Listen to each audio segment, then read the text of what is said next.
लगते हैं या हमारी स्थूल इच्छाएं प्रकट होने लगती है, जो बाबा की वो प्राप्तियों से हम वंचित रह जाते हैं। तो बाबा ने कहा आप बाबा के बने हो तो पूरा जीते जी मर जाओ और बाबा की बन जाओ, तो बाबा की उन सुखों का अनुभव कर सकते हैं।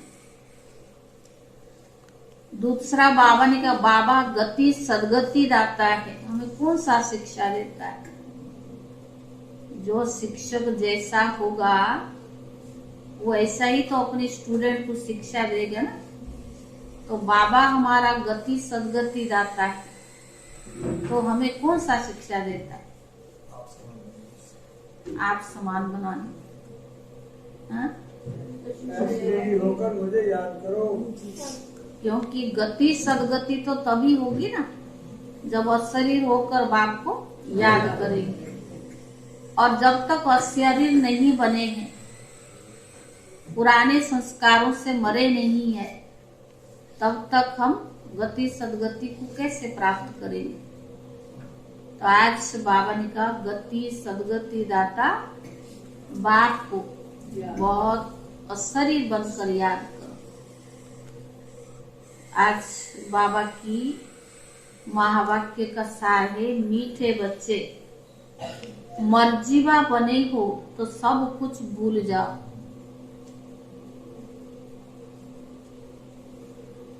एक बाप जो सुनाते हैं वही सुनो, और बाप को याद करो, तुम्ही संग बैठो,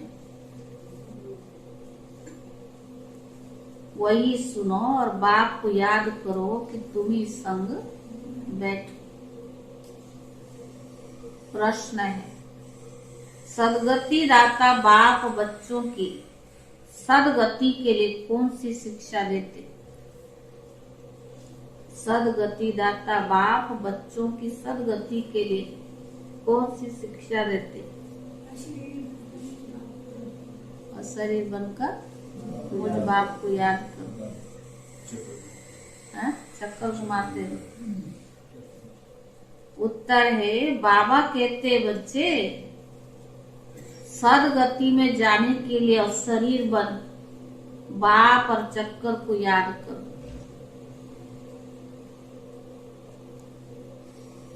योग से तुम एवर हेल्दी निरोगी बन जाएंगे। बच्चे सदगति में जाने के लिए अशरीर बन बाप को याद करो। योग से तुम एवर हेल्दी निरोगी बन जाएंगे। फिर तुम्हें कोई भी कर्म फूटने नहीं पड़ेंगे। फिर तुम्हें कोई भी कर्म फूटने नहीं पड़ेंगे। प्रश्न दूसरा, जिनकी तकदीर में स्वर्ग के सुख नहीं है उनकी निशानी क्या होगी?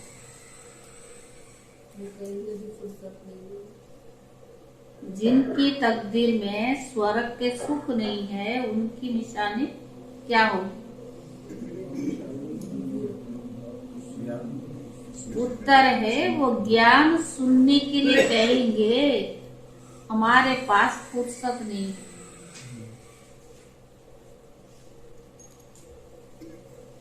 वह कभी ब्राह्मण कुल के भांति नहीं बनेंगे।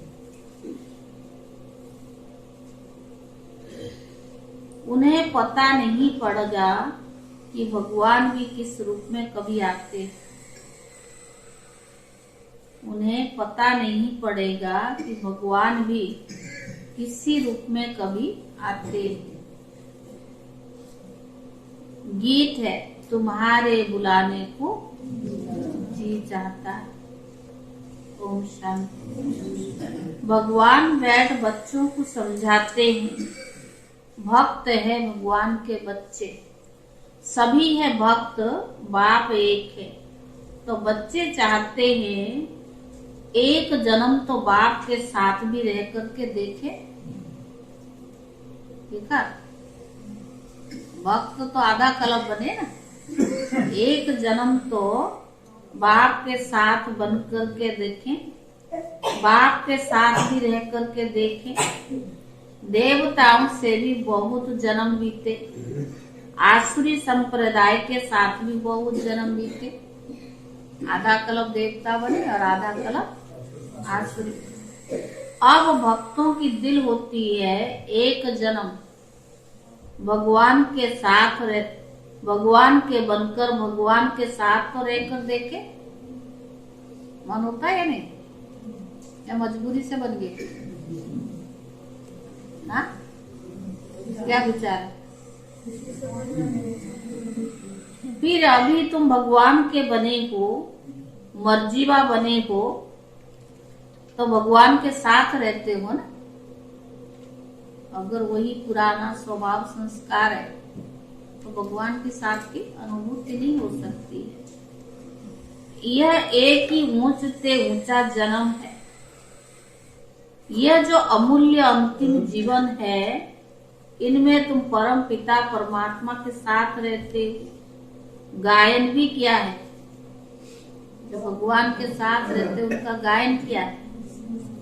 तुम्ही से खाऊं, तुम्ही से बैठूं, तुम्ही से सुनूं। जो मर्जीवा बनते उनके लिए ये जन्म साथ रहना होता है। यह एक ही जन्म ऊंच से ऊंचा है। तो बाबा ने कहा बाप भी एक ही बार आते हैं, फिर तो कभी नहीं आ सकेंगे। कल्प में बाबा एक ही बार आते हैं। तो बाबा ने कहा एक ही बार आकर बच्चों की सर्व मनोकामनाएं पूर्ण कर लेते हैं। भक्ति मार्ग में मांगते बहुत है। साधु संत महात्माओं देवी देवता आदि से आधा कल्प से मांगते रहते हैं। दूसरा जप तप दान पुण्य आदि भी जन्म बाई जन्म करते ही आए हैं। कितने शास्त्र पढ़ते हैं। तो बाबा ने कहा अनेक अनेक शास्त्र मैगजीन आदि बनाते थकते ही नहीं है। समझते इससे ही भगवान मिलेगा। परंतु अब आप खुद कहते तुम जन्म जन्मांतर जो कुछ पढ़े हो, अब वो शास्त्र आदि पढ़ते हो, इनसे मेरी प्राप्ति नहीं होती है। भगवान तो कहते जो नहीं पढ़ा हुआ वो ही अच्छा है। तो बावन का उससे तुम प्राप्त नहीं होगी। बहुत किताब आदि है। क्रिश्चियन लोग भी कितना सीखते हैं, अनेक भाषाओं में बहुत कुछ लिखते ही रहते हैं। मनुष्य तो पढ़ते ही रहते हैं। अब बाबा कहते कुछ भी पढ़े हो तो भूल जाओ अथवा बुद्धि से मार दो। बहुत किताब पढ़ते हैं, किताब में है फलाना भगवान फलाना अवतार। अब बाप खुद कहते हैं मैं आता हूँ, जो मेरे बनते हैं ना उनको मैं कहता हूँ इन सबको भूल जाओ। सारे दुनिया की और तुम्हारी बुद्धि में जो बात नहीं थी वो अब मैं तुमको सुनाता हूँ। अब तुम बच्चे समझते हो बराबर बाबा जो समझाते हैं वह कोई शास्त्र आदि में नहीं है। बाबा बहुत गुह्य रमणी की बातें समझाते हैं। ड्रामा के आदि मध्य अंत रचता रचना का सारा सार समाचार सुनाता हूँ। फिर भी कहते अच्छा जास्ती नहीं, 2 अक्षर याद कर, मरमना भव मध्याजी भव। ये अक्षर तो भक्ति मार्ग की गीता के हैं, परंतु बाप इसका अर्थ अच्छी रीति समझाते हैं। भगवान ने तो सहज राजीव सिखाया। कहते हैं सिर्फ मुझ बाप को याद कर। तो बाबा ने कहा भक्ति में भी बहुत याद करते थे, गाते भी है दुख में सिमरण करे सब, सुख में भी कोई नहीं। जरूर सतयुग त्रेता में सुख की दुनिया है, तो याद क्यों करेंगे। अब माया के राज्य में दुख होता है, तो तो बाप को याद करना होता है, और फिर सतयुग में अथवा सुख भी याद आता है। उस सुख की दुनिया में वही थे जिन्होंने बाप से संगम युग पर राजयोग और ज्ञान सीखा था। बच्चों में देखो है कैसे, बावन का बच्चों में देखो है कैसे अनपढ़, उनके लिए तो और ही अच्छा है। जो कोई पढ़ा लिखा नहीं, ना शास्त्र पढ़ा ना वैसे पढ़ाई की, तो बाबा ने कहा उनके लिए तो और अच्छा है, क्योंकि हाँ, तो कहाँ उनकी बुद्धि जाती नहीं है। यहाँ तो सिर्फ चुप रहना है, मुख से कुछ कहना नहीं है, सिर्फ बाप को याद करते रहो, तब कर्म विनाश होंगे। फिर साथ ले जाऊंगा, ये सब बातें कुछ गीता में नहीं है। तो बावन का प्राचीन भारत का धर्म शास्त्र है कि है, यही भारत नया था, अब ये भारत पुराना हुआ। शास्त्र एक ही होगा ना, जैसे बाइबल एक है। जब से क्रिश्चियन धर्म स्थापन हुआ तो अंत तक उनका शास्त्र एक ही रहा। क्राइस्ट की भी बहुत महिमा करते हैं, कहते उन्होंने पीस स्थापन की, अब उसने तो आकर क्रिश्चियन धर्म की स्थापना की। उनमें पीस की बात तो है नहीं की, जो आते हैं उनकी महिमा करते रहते हैं, क्योंकि अपनी महिमा भूले हुए हैं। बौद्धी, क्रिश्चियन आदि अपने धर्म को छोड़ औरों की महिमा नहीं करेंगे। भारतवासियों का अपना धर्म तो है ही नहीं, यह भी ड्रामा में नूंदा हुआ है। जब बिल्कुल नास्तिक हो जाते हैं तब बाप आते हैं। तो बाबा ने कहा, बाबा समझाते बच्चे, स्कूल आदि में जो किताब पढ़ाई जाती है उनमें फिर एम ऑब्जेक्ट है, फायदा है, कमाई होती है, मर्तबा मिलता है। लक्ष्य को लेकर पढ़ते हैं, ये पढ़ेंगे तो ये बनेंगे, तो लक्ष्य को तय करना पड़ता है। बाकी शास्त्र आदि जो पढ़ते हैं उनको अंधश्रद्धा कहा जाता है। पढ़ाई तो कभी भी अंधश्रद्धा नहीं कहेंगे, ऐसे नहीं कहेंगे कि अंधश्रद्धा से पढ़ते हैं, पढ़ाई से बैरिस्टर, इंजीनियर आदि बनते हैं, उनको अंधश्रद्धा कैसे कहेंगे? यह भी पाठशाला है, यह कोई सत्संग नहीं है, लिखा हुआ है ईश्वरीय विश्वविद्यालय। तो समझना चाहिए, जरूर ईश्वर का बहुत भारी विद्यालय होगा, सो भी विश्व के लिए। सभी को पैगाम भी देना है कि देह सहित सभी धर्मों को छोड़ अपने स्वधर्म में टिको, फिर अपने बाप को याद करो तो अंतमति सोगति हो जाएगी। अपना चार्ट लिखना है, कितना समय हम योग में रहते हैं, ऐसे नहीं एक रेगुलर चार्ट लिखेंगे, नहीं, थक जाते। लिखते पहले तो था ये, जब हम लोग ज्ञान में आए ना तो चार्ट का बहुत था, उस समय बहुत लिखते थे। दादी कहती थी, बड़ी दादी, कि आप सिर्फ कुछ नहीं, वो के लिख के भेजो, ज्यादा लंबा चौड़ा नहीं। तो बाबा ने कहा, वास्तव में क्या करना है, कितना समय हम योग में रहते हैं, अपना चार्ट लिखना है।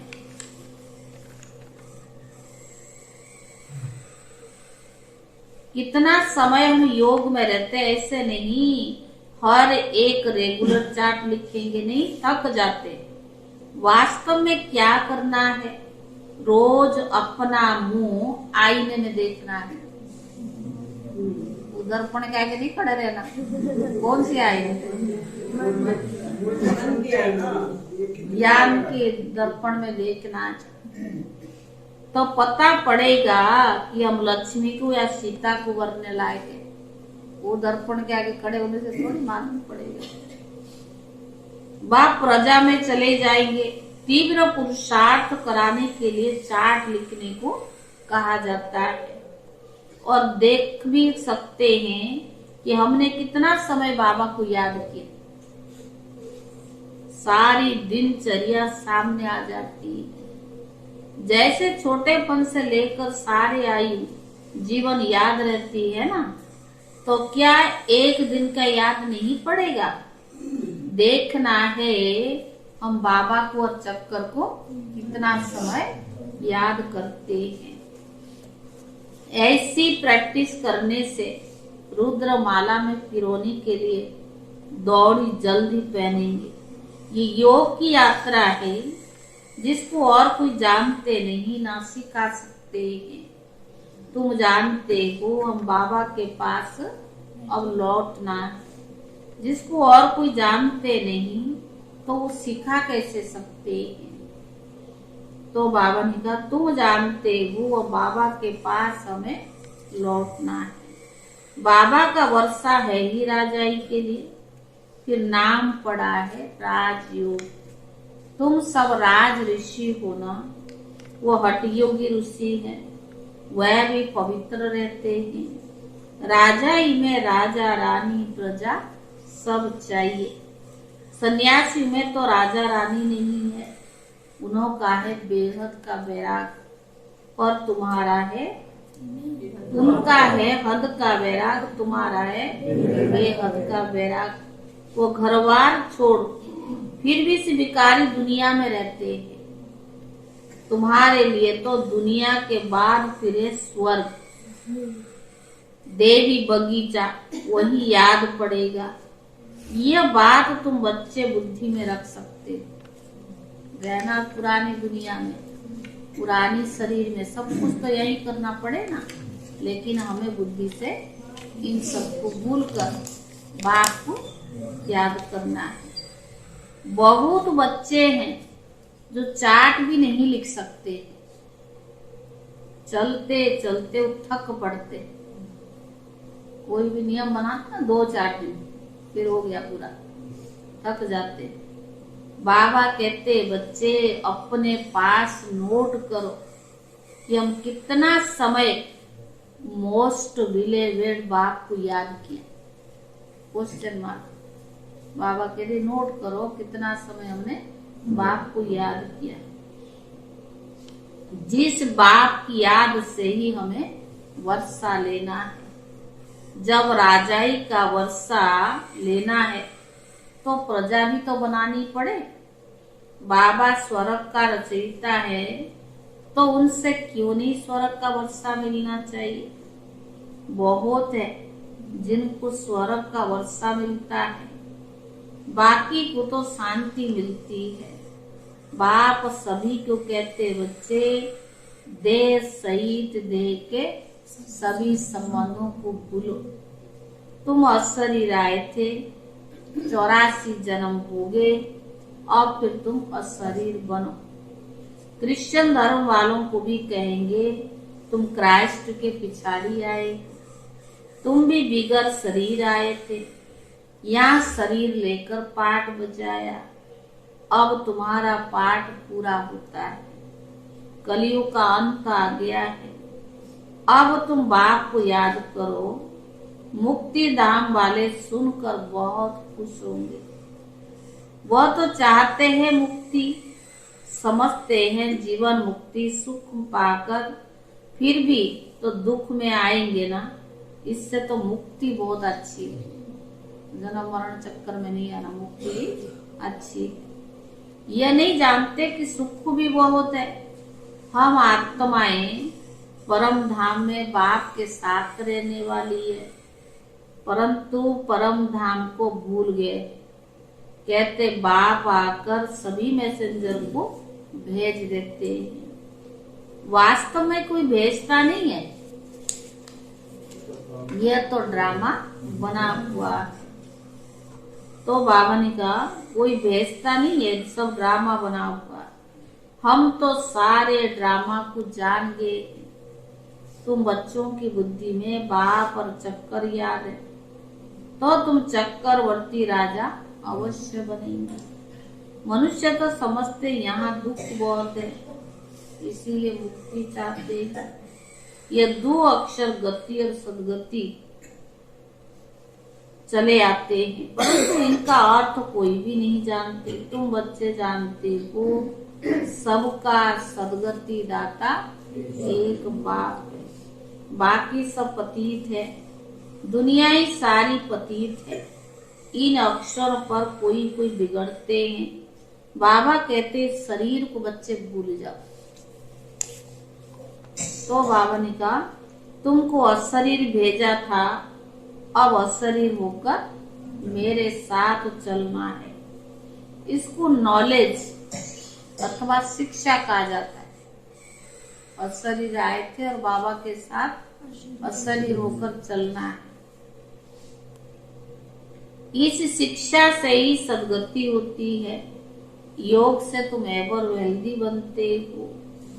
तुम सतयुग में बहुत सुखी थे, कोई चीज की कमी नहीं थी, दुख देने वाला कोई विकार नहीं था। कहाँ सतयुग में मोहजित राजा की कथा सुनाते हैं। बाबा कहते मैं तुमको ऐसा कर्म सिखाता हूँ जो तुमको कभी कर्म कूटने नहीं पड़ेंगे। वहां ऐसी ठंडी भी नहीं होगी। बाबा के पास सब कुछ पहुंच गया, ऐसे ठंडी नहीं होगी, क्योंकि अभी तो 5 तत्व तमो प्रधान है। कभी बहुत गर्मी तो कभी बहुत ठंडी। जितना ठंडी तेज होती है ना, गर्मी भी उतना तेज पड़ता है।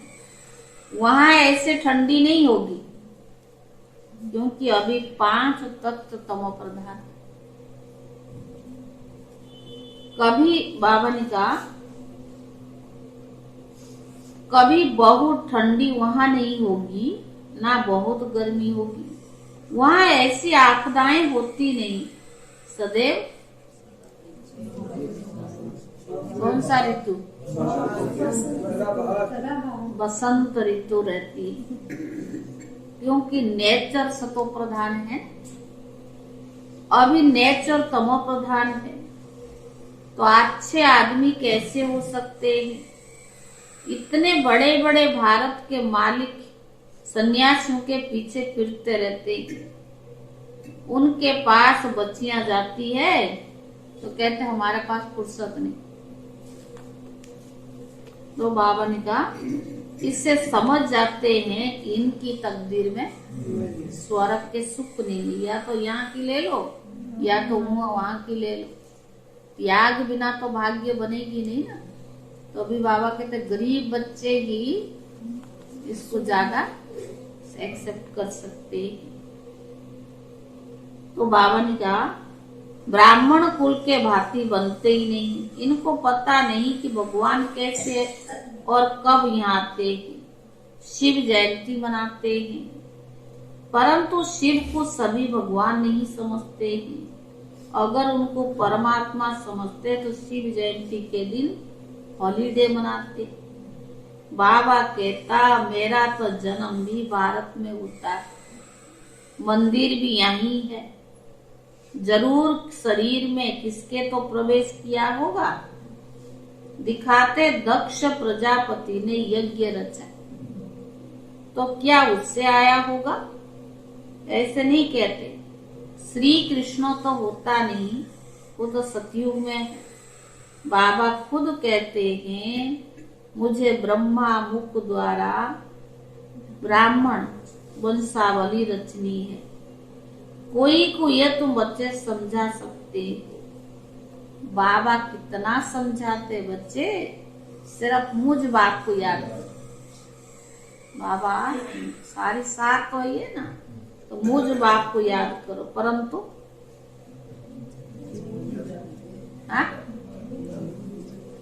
परंतु माया इतनी प्रबल है जो याद करने भी नहीं देती है। आधा कल्प की दुश्मन है।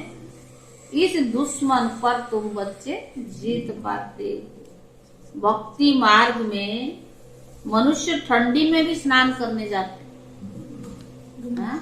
मिट्टी में सोते हैं और ठंडी में स्नान करने जाते हैं। और बाबा ने तो हम बच्चों को कितना सुख दिया है, और कैसे बाबा इतना प्यार देता है, इतना दुलार देता है, जो पता भी नहीं पड़ता है कैसे ले आता है।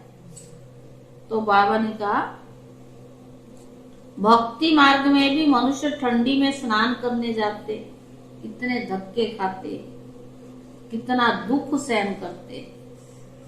यहाँ तो पाठशाला है, पढ़ना है, और इसमें बाबा ने कहा धक्के खाने की कोई बात नहीं। पाठशाला में ब्लाइंड फेथ की भी बात, अंधविश्वास की कोई बात नहीं। मनुष्य तो बहुत ब्लाइंड फेथ में फंसे हुए हैं, कितने गुरु आदि करते हैं, परंतु मनुष्य तो कभी मनुष्य की सदगति कर ही नहीं सकते। जो भी मनुष्यों को गुरु बनाते हैं वह हुआ ब्लाइंड फेथ। आजकल छोटे बच्चों को भी गुरु कराते, नहीं तो कायदा क्या है, वानप्रस्थ में गुरु करने, और आजकल तो बच्चों को भी बना रहे। अच्छा मीठे मीठे सिखी ले दे बच्चों प्रति माता पिता बाप दादा का यार प्यार और गुड मॉर्निंग। रूहानी बाप की रूहानी बच्चों को नमस्ते। रूहानी बच्चों की तरफ से रूहानी बाप दादा को यार प्यार और नमस्ते। धारणा के लिए मुख्य सार पहला है, तीव्र पुरुषार्थ के लिए याद का चार्ट जरूर रखना है। तीव्र पुरुषार्थ के लिए याद का चार्ट जरूर रखना है। रोज आईने में अपना मुंह देखना है। रोज आईने में अपना मुंह देखना है। चेक करना है कि मोस्ट बिलीवेड बाप को कितना समय याद करते।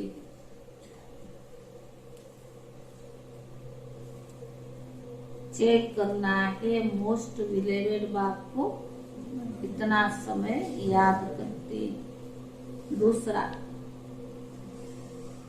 जो कुछ पढ़ा है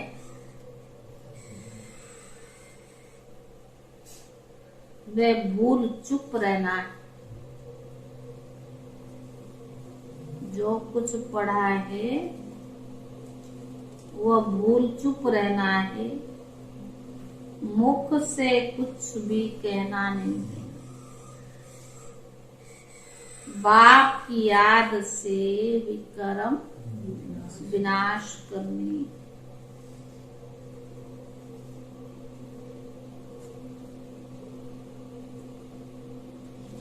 वरदान,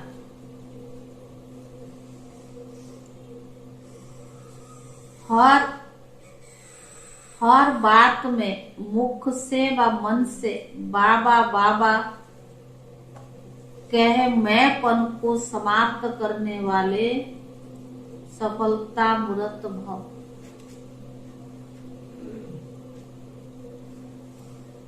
हर बात में मुख से व मन से बाबा बाबा के मैंपन को समाप्त करने वाले सफलता मूर्त भव।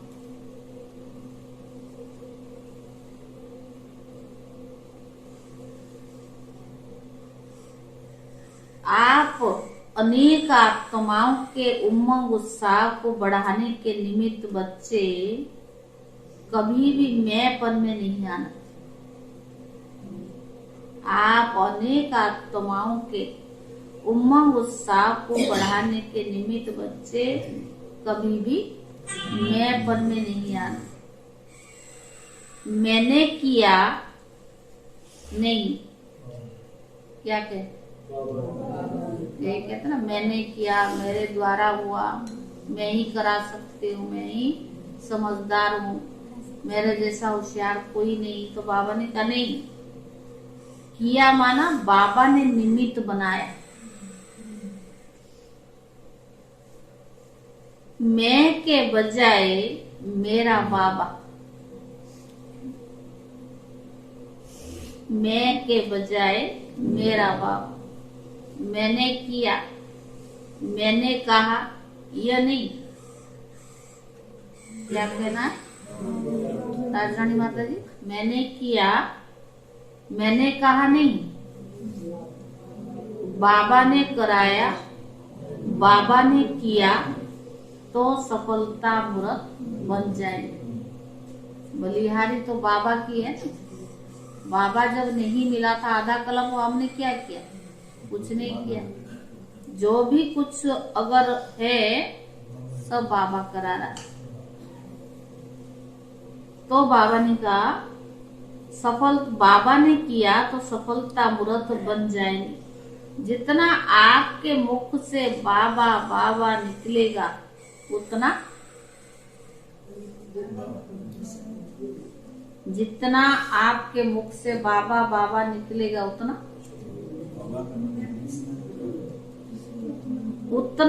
अनेकों को बाबा का बना सकेंगे।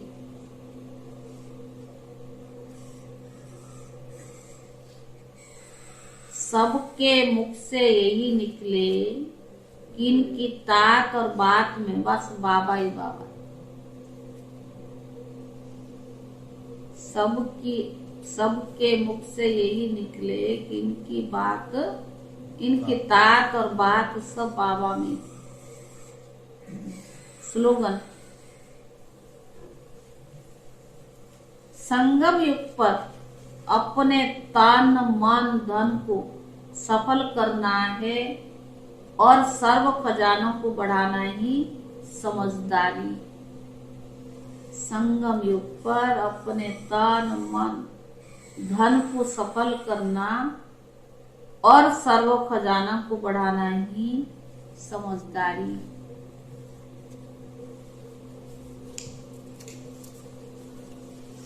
आज का 100 से कल का भी नहीं भूला गया है। कल थी मैं शुभ भावना शुभ कामना संपन्न आत्मा हूँ। चिंतन था सदा शुभ भावना और शुभ कामना कैसे रखें। योग का अभ्यास में शुभ चिंतक मास्टर क्षमा का सागर अपने शुभ संकल्प की किरण द्वारा विश्व के चारों तरफ शुभ भावना शुभ कामना की किरणें फैला रही हैं। अनेक आत्माएं सुख शांति संपन्न बन रही है। 9 तारीख आज 9 जनवरी। सोमान है निश्चय बुद्धि विजय आत्मा। आज का सोमान क्या है? निश्चय बुद्धि विजय आत्मा। चिंतन है बाप में और ड्रामा में और ब्राह्मण परिवार में कहाँ तक निश्चय? Question mark. अभ्यास करो। बाप में ड्रामा में ब्राह्मण परिवार में कहाँ तक निश्चय? और निश्चय बुद्धि आत्मा की निशानी क्या होगी? योग अभ्यास। ब्रह्मा बाप निश्चय के आधार से नंबर 1 बने।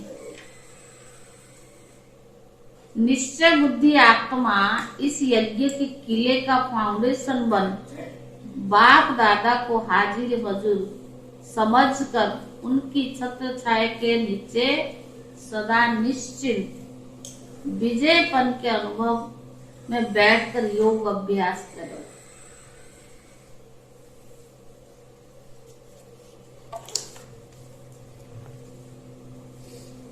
आज का है, कल का थी एकांतवासी अर्थात अनुभवी मूर्त।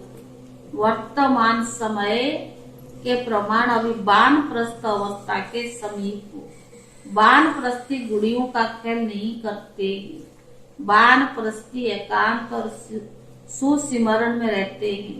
तो आप सब बेहद के वानप्रस्थी सदा एक के अंत में अर्थात निरंतर एकांत में सदा स्मृति स्वरूप रहो। आज का है जितना सेवा की हलचल में आते हो उतना बिल्कुल अब अंडरग्राउंड चले जाओ। कोई नई इन्वेंशन और शक्तिशाली इन्वेंशन अंडरग्राउंड ही करते हैं, तो एकांतवासी बनना ही अंडरग्राउंड है। जो भी समय मिले, इकट्ठा 1 घंटा व आधा घंटा समय नहीं मिलेगा, लेकिन बीच में 5 मिनट भी मिले तो सागर के तले में चले जाओ। जो आने वाला भी समझेगा कि यह कहाँ और स्थान पर है, यहाँ नहीं है। उनके लिए संकल्प ब्रेक में आ जाएंगे। वाणी में आना चाहेंगे तो भी वो आ नहीं सकेंगे। ओम शांति।